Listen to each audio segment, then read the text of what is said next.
guy. What up, dog? Good to see you, man. Leo Chenal pulling up. Fantastic game, Leo. Yes, Good to see you. Oh, man. Good to meet you, Jack. Good game, bro. I appreciate you. How you feeling? I feel great, man. Great team, great night under the lights. I'm feeling good. How did you guys shut down the #1 scoring offense in all of football tonight? What's that? How did you guys shut down the #1 scoring offense in all of football tonight? Man, not gonna lie, obviously we got a lot of plays. We'd like that back. They were running the ball really well. It's a great team. They were driving, but we got some crucial stops and we needed it. The offense was rolling. Special teams, we made some great plays. So I feel like all three phases we were just bouncing off each other. Now, Coach Spagnuolo, he changed up tonight. A lot of base defense, 3 linebackers in there, not as much blitzing, keeping you guys in and playing more zone coverage than you're used to. Did you know going in that's the way you're going to play, or did that develop during the game? I mean, we knew they were going to run the ball, and they were having some success on it. I don't know how many yards per carry they're getting, but they're having success. So, we stuck with the 3 linebacker unit.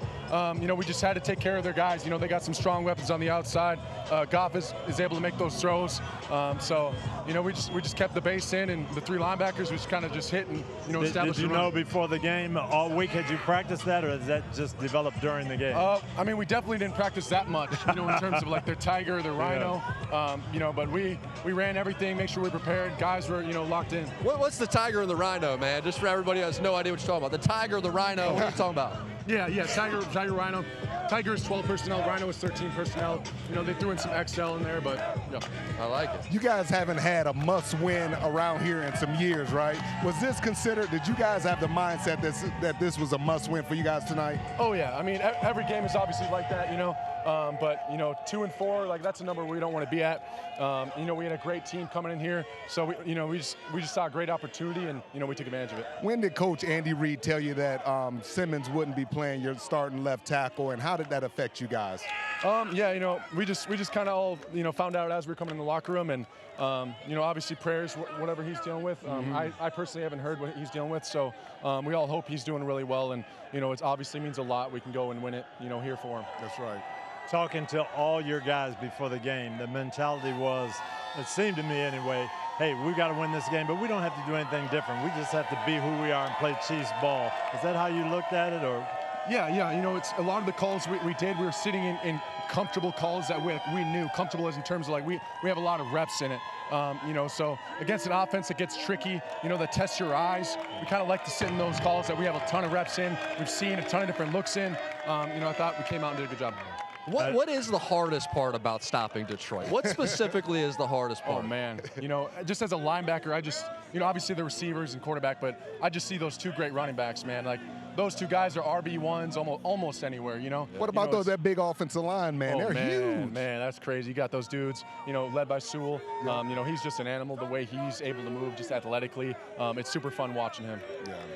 Well, you bowed up and you made some tackles, and you're slicing in there and making plays coming from off the ball. What got into you tonight? You balled out, bro. Man, I just felt like I haven't been doing that lately, so I just had to remind myself I'm capable of doing it. Yeah. Kind of following after Drew and Nick's lead. They've been doing it all year and the last couple of seasons. Here you are, knifing around, making plays. Oh, come on. How much did the Chris Jones situation motivate you guys as a unit? A lot of times when one of our guys is attacked, we come closer to as a unit. Did that happen with you guys defensively? Oh, yeah. I mean, we love Chris, so that happening obviously is tragic, and, we love him. So we obviously have that bond we're able to share with him, and, it's a lot of the times it's unspoken, So, we just had that, extra little oomph to it, just play for him. And the one thing you guys did, you talked about the 3 linebacker situation. I thought you guys would play a lot more nickel trying to stop the pass, but he trusted his linebackers in there. Yeah, I mean, they kept running the ball, and like I said, they were doing well with it. We're gonna take a look at it, because we got a lot to fix. But they were doing it well for the most part. We started to make plays as it went along. That's kind of what I thought, got us the win. In the first quarter of this game, it felt like Detroit was going up and down the field. They're running the ball for 8-9 yards. They're throwing the ball in the play action. And then in the second quarter, defensively, you guys started to make those plays. Did anything change schematically, or do you feel like it just woke up? How do you see that change?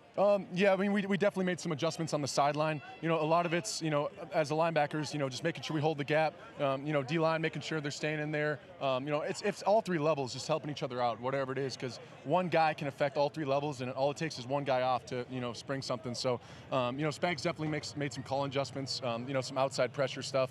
But, you know, a lot of guys just adjusting personally. I like it. What was the main message that Steve Spagnuolo tried to get across to you guys, that one message that he echoed the entire week? You know, we got to stop the run. You know, we see it. Obviously, numbers-wise, you know, we feel it. We haven't been doing, you know, well enough in the run game, defending the run, you know, whatever it is. But we knew this team was going to come in here, you know, one of the biggest percentage run teams in the league. We knew what they're going to try to do coming in, so we definitely hammered that all week.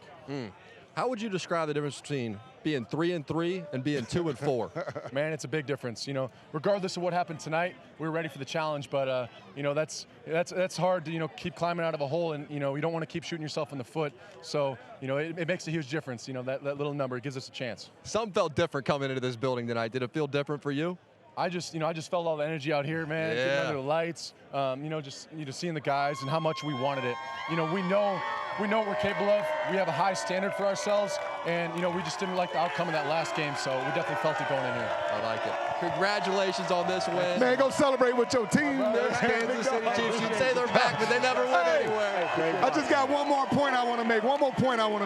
What do you say to people that, like Coach Dungy, that didn't pick you to win because me and Jack picked the Kansas City Chiefs? That ain't right. Hey, man, listen, I don't mind all that. We just came out and played, came out and won against a great team, you know. So He had some I media had to training. bust his There chops, it is. though. That's all we do. Me, but you guys were really, really impressive, and that defense, red zone especially, keeping them off the scoreboard as far as scoring touchdowns. Nobody's done that to them in a month. No, they You haven't. guys did Leo, it. you played a heck of a game, man. You look good. Wait till you watch the film. You're going to love it. Thank you. I appreciate you guys. All right, so much. brother. He's loving it already. That's right. Leave that microphone right there. Get back, celebrate with your guys. Chiefs Kingdom.